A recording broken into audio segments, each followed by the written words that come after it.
India Legal presents Courts Roundup.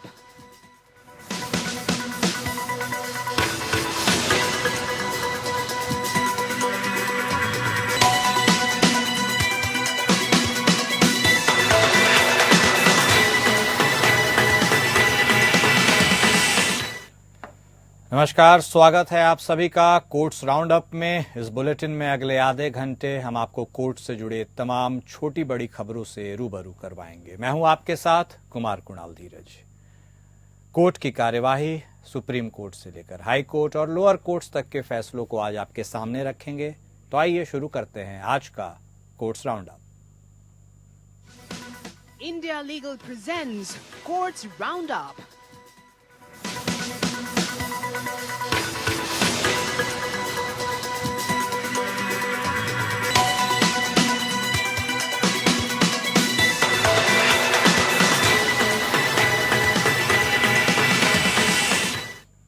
Supreme court ने सुझाव दिया है कि ई जेल पोर्टल का इस्तेमाल उन लोगों के डेटा को इकट्ठा करने के लिए किया जा सकता है जो जमानत मिलने के बावजूद जेल में बंद हैं, क्योंकि वह जमानत देने में असमर्थ हैं।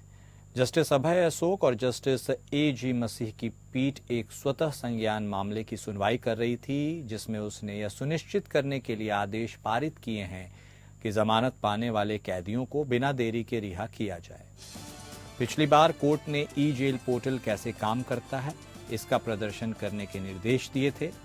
29 नवंबर 2022 के एक आदेश के माध्यम से कोर्ट ने ई जेल मॉड्यूल के मुद्दे को शामिल किया, जिसे बाद में पूरे देश में विस्तारित किया गया। ई जेल मॉड्यूल के दो पहले हैं। पहला, जेल अधिकारियों के साथ समन्वय में देश भर में चल रहे न्यायालय मामलों से संबंधित डेटा के साथ ई जेल पोर्टल को अपडेट करना, और दूसरा, राष्ट्रीय सूचना केंद्र द्वारा ड्राफ्ट सूचना साझाकरण प्रोटोकॉल तैयार करना। 29 नवंबर 2022 के एक आदेश के माध्यम से कोर्ट ने ई जेल मॉड्यूल के मुद्दे को शामिल किया, जिसे बाद में पूरे देश में विस्तारित किया गया। ई जेल मॉडल के दो पहलू हैं। पहला, जेल अधिकारियों के साथ समन्वय में देश भर में चल रहे न्यायालय मामलों से संबंधित डेटा के साथ ई जेल पोर्टल को अपडेट करना, और दूसरा, राष्ट्रीय सूचना केंद्र यानी एनआईसी द्वारा ड्राफ्ट सूचना साझाकरण प्रोटोकॉल तैयार करना। 29 नवंबर 2022 के एक आदेश के माध्यम से कोर्ट ने ई जेल मॉड्यूल के मुद्दे को शामिल किया, जिसे बाद में पूरे देश में विस्तारित किया गया।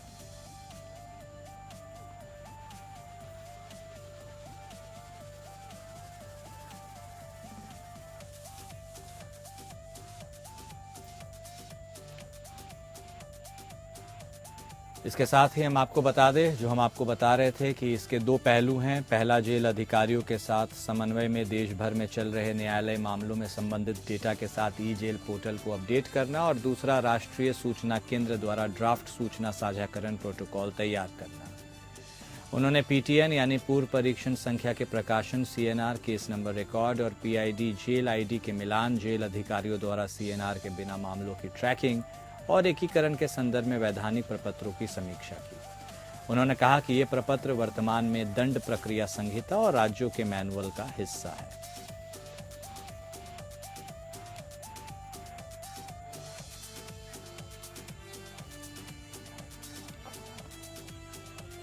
सुप्रीम कोर्ट ने राज्य सरकारों को निर्देश दिया कि वे 6 सप्ताह के भीतर उन स्थानों पर राज्य पर्यावरण प्रभाव आकलन प्राधिकरण या SEIA गठित करे जहां उनका गठन नहीं हुआ।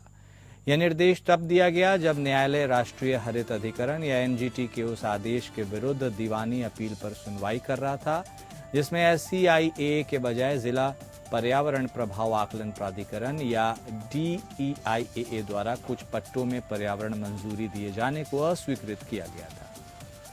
चीफ जस्टिस संजीव खन्ना और न्यायमूर्ति संजय कुमार की खंडपीठ 13 सितंबर 2018 को NGT दिल्ली के आदेश को केंद्र द्वारा चुनौती दिए जाने पर सुनवाई कर रही थी, जिसमें पर्यावरण, वन और जलवायु परिवर्तन मंत्रालय को 2016 की अपनी अधिसूचना को संशोधित करने का निर्देश दिया गया, जिसमें 0 से 25 हेक्टेयर तक के क्षेत्रों के लिए खनन पट्टों के विनियामक मंजूरी से छूट दी गई थी। B2 श्रेणी की परियोजनाओं के तहत इसी को DEIAA द्वारा प्रदान किया जाना था, जबकि SEIAA B1 श्रेणी की परियोजनाओं 50 से 25 हेक्टेयर के बीच के क्षेत्रों के पट्टे में अनुदान की देखरेख करता है। एनटीजी की पीठ ने ऐसा कहा कि ऐसी अधिसूचनाएं विशेष रूप से 15 जनवरी 2016 की दीपक कुमार बनाम हरियाणा राज्य और अन्य में सुप्रीम कोर्ट के फैसले के विपरीत थी, जहां यह माना गया कि आकार के संबंध में सभी खनन पट्टों के लिए पर्यावरण मंजूरी प्राप्त करना आवश्यक होगा और सभी प्रमुख खनिजों की तरह सख्त विनियामक ढांचे के अधीन होना होगा।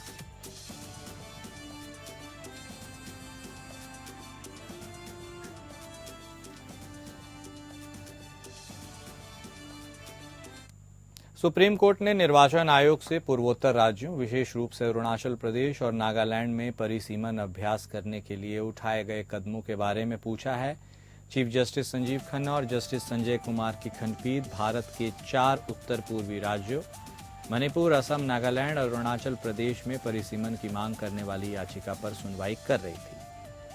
लोक प्रतिनिधित्व अधिनियम 1950 की धारा 8A अरुणाचल प्रदेश, असम, मणिपुर अथवा नागालैंड राज्यों में संसदीय और विधानसभा निर्वाचन क्षेत्रों के परिसीमन का उपबंध करती है। इसमें कहा गया है कि अगर राष्ट्रपति संतुष्ट हैं कि उपर्युक्त राज्यों में विद्यमान परिस्थितियां परिसीमन अभ्यास के संचालन के लिए अनुकूल हैं, तो राष्ट्रपति उस राज्य के संबंध में परिसीमन अधिनियम 2002 की धारा 10A के प्रावधानों के तहत जारी किए गए स्थगन आदेश को रद्द कर सकते हैं और चुनाव आयोग द्वारा राज्य में परिसीमन अभ्यास के संचालन के लिए प्रावधान कर सकते हैं। इस तरह के स्थगन आदेश के बाद चुनाव आयोग राज्य में परिसीमन कर सकता है। 2002 अधिनियम की धारा 10A राष्ट्रपति को परिसीमन अभ्यास को स्थगित करने का आदेश देने की अनुमति देती है यदि वह संतुष्ट है कि ऐसी स्थिति उत्पन्न हो गई है जिससे भारत की एकता और अखंडता को खतरा है या शांति और सार्वजनिक व्यवस्था के लिए गंभीर खतरा है। सुनवाई के दौरान याचिकाकर्ताओं की ओर से पेश एडवोकेट जी गंगमेई ने अदालत को सूचित किया कि राष्ट्रपति ने 2020 में एक आदेश द्वारा 4 राज्यों में परिसीमन के स्थगन को रद्द कर दिया है। इसका मतलब है 2020 के राष्ट्रपति के आदेश के अनुसार उक्त राज्यों में परिसीमन की कवायद की जा सकती है। हालांकि संघ की ओर से पेश additional solicitor general KM Nataraj ने दलील दी कि मणिपुर में हिंसा के ताज़ा प्रकोप के प्रकाश में वहां की स्थिति इस अभ्यास के लिए अनुकूल नहीं लगती, जबकि अन्य 3 राज्यों में परामर्श जारी है।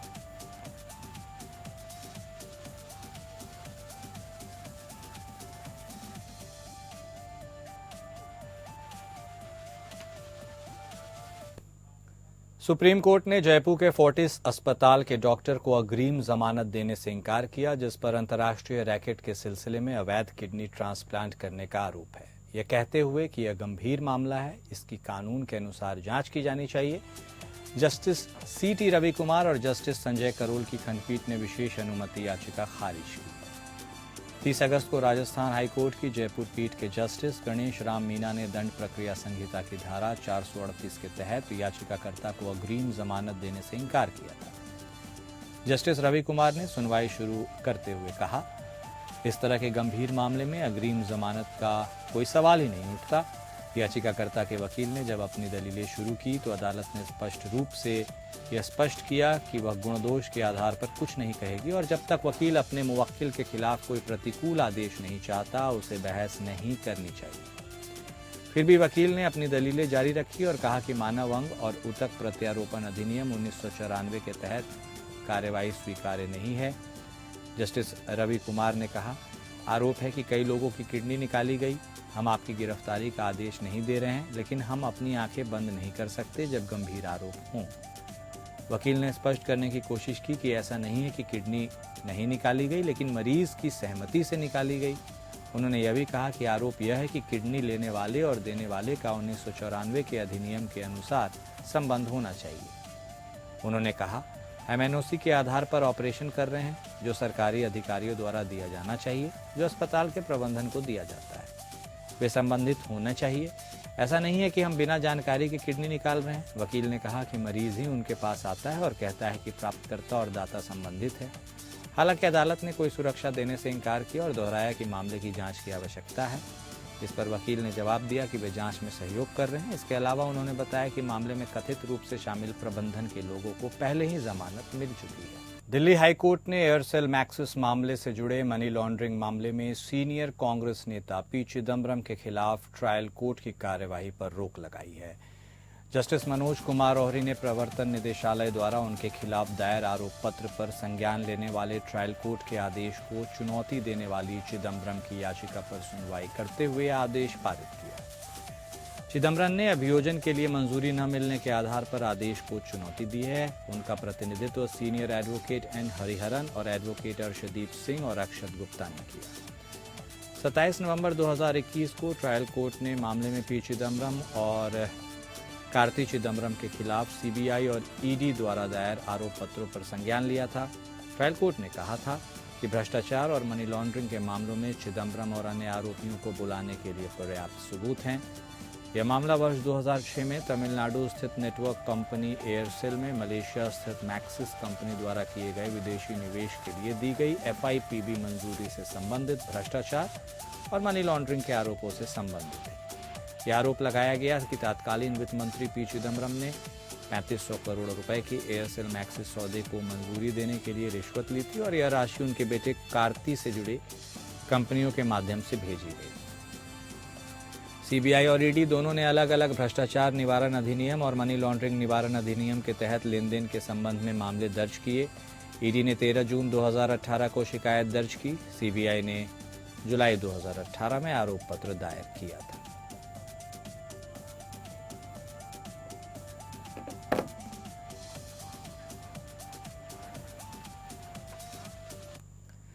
गुवाहाटी हाईकोर्ट ने एक निर्णय में माना कि टर्नओवर और आयकर रिटर्न अलग अलग है। उन्होंने कहा कि निविदा प्रक्रिया में बोली लगाने वाले को आयकर रिटर्न जमा करने से छूट देने से उसे निर्धारित वर्षों के लिए ITR प्रस्तुत करने से छूट नहीं मिलेगी। जस्टिस माइकल जोथनखोमा ने कहा कि वार्षिक टर्नओवर की रिपोर्टिंग का प्राथमिक उद्देश्य किसी कंपनी की राजस्व उत्पादन क्षमता की स्पष्ट तस्वीर प्रदान करना है। यह अक्सर निविदा आवेदनों में बोली लगाने वाले की वित्तीय ताकत का आकलन करने के लिए एक महत्वपूर्ण मानदंड होता है। आयकर रिटर्न कर दायित्वों का पालन करने और करदाता की वित्तीय स्थिति के बारे में सरकार को सूचित करने का काम करता है, जिससे कुल आय के आधार पर सटीक कराधान सुनिश्चित होता है।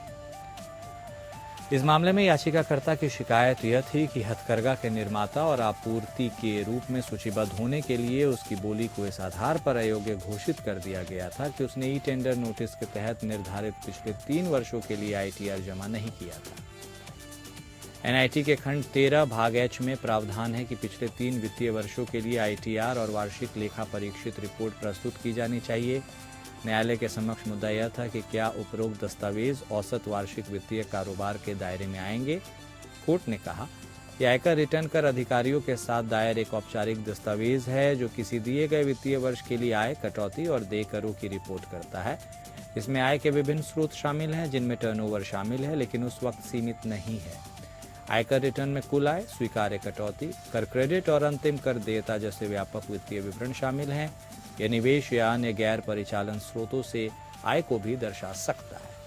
आयकर रिटर्न के लिए कर अधिकारियों द्वारा निर्धारित विशिष्ट कर विनियमों और प्रारूपों का पालन करना आवश्यक है, जिसमें विभिन्न फॉर्म और अनुसूचियों को शामिल करना शामिल हो सकता है।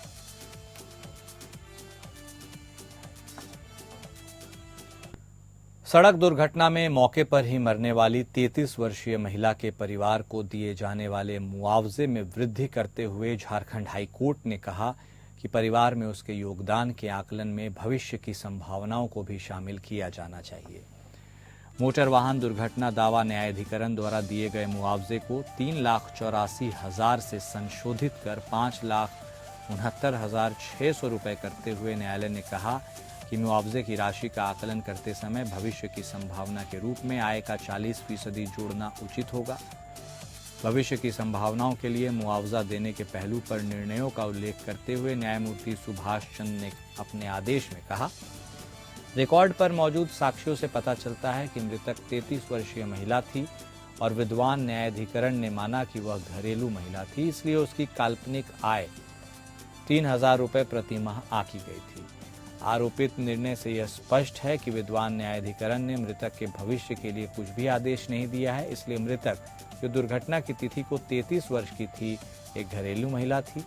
परिवार के सदस्यों को प्रदान की जाने वाली उसकी सेवाओं को ध्यान में रखते हुए भले ही तर्क के लिए वह कमाई नहीं कर रही थी, मुआवजे की राशि का आकलन करते समय भविष्य की संभावना के रूप में आय का 40% जोड़ना उचित होगा। इस प्रकार अदालत ने मृतक महिला के परिजनों द्वारा मोटर वाहन दुर्घटना दावा न्यायाधिकरण हजारीबाग द्वारा पारित पुरस्कार को चुनौती देने वाली विविध अपील को आंशिक रूप से अनुमति दे दी। यह मामला एक सड़क दुर्घटना से उत्पन्न हुआ जिसमें मृतक एक 33 वर्षीय गृहिणी की मौके पर ही मौत हो गई जब एक बस उस जीप से टकरा गई जिसमें वह यात्रा कर रही थी। दावेदारों उसके परिवार के सदस्यों ने मुआवजे की मांग करते हुए मोटर वाहन दुर्घटना दावा न्यायाधिकरण के समक्ष एक याचिका दायर की थी जिसमें कहा गया था कि मृतक एक प्रोविजन स्टोर से प्रतिमाह 10,000 रुपये कमाती थी। दस्तावेजी साक्ष्य के अभाव में व्यावसायिक आय के दावे को खारिज कर दिया और उसकी काल्पनिक आय 3,000 रुपये प्रतिमाह आंकी। हाईकोर्ट ने ट्रिब्यूनल के काल्पनिक आय रुपये 3,000 रुपये प्रतिमाह आंकने के फैसले को बरकरार रखा। मुआवजा बढ़ाते हुए न्यायालय ने स्पष्ट किया कि भविष्य की संभावनाओं के लिए बढ़ाई गई राशि पर 1 जुलाई 2013 को मामले के निपटारे से लेकर निर्णय की तिथि तक 6% प्रतिवर्ष की दर से ब्याज लागू होगा तथा निर्णय की तिथि से लेकर वास्तविक भुगतान तक 9% प्रतिवर्ष की दर से ब्याज लागू होगा।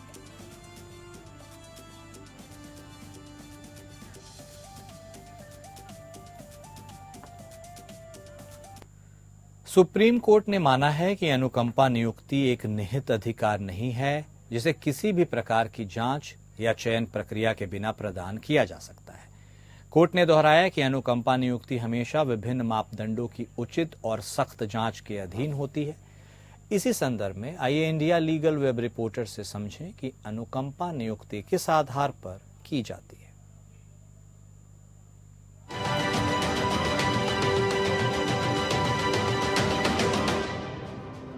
कंपैशनेट अपॉइंटमेंट क्या है? कंपैशनेट अपॉइंटमेंट एक पॉलिसी है जिसमें सरकार एक गवर्नमेंट एम्प्लॉय के निधन के बाद उनके डिपेंडेंट फैमिली मेंबर को नौकरी देती है अगर वो सर्विस में या ड्यूटी पर मरते हैं तो। हाल ही में जस्टिसेस अभय एस ओका, एहसानुद्दीन अमानुल्ला और ऑगस्टाइन जॉर्ज मसीह की एक बेंच ने क्लैरिफाई किया है कि कंपैशनेट अपॉइंटमेंट्स किसी का वेस्टेड राइट नहीं है और ये एम्प्लॉय की सर्विस कंडीशंस का हिस्सा भी नहीं है। ये अपॉइंटमेंट सिर्फ तभी दी जाती है जब फैमिली को एम्प्लॉय के निधन के बाद तुरंत फाइनेंशियल डिस्ट्रेस का सामना हो और इसका मतलब ये नहीं है कि हर डिपेंडेंट को गवर्नमेंट जॉब मिलनी ही चाहिए। जस्टिस ऑगस्टाइन मसीह ने लिखा कि कंपैशनेट अपॉइंटमेंट तभी दी जाती है जब स्ट्रिक्ट स्क्रूटिनी के बाद स्पेसिफिक क्राइटेरिया फुलफिल होते हैं। इसका मकसद बस उन फैमिलीज की मदद करना है जो अपने प्राइमरी अर्नर के अचानक निधन के कारण काफी मुश्किल फाइनेंशियल सिचुएशन में आ जाती है और ये भी जरूरी है कि पॉलिसी के रिक्वायरमेंट्स पूरे हो। कोर्ट ने ये भी कहा कि अपॉइंटमेंट्स को आर्टिकल 14 के तहत फेयर और लॉफुल होना चाहिए।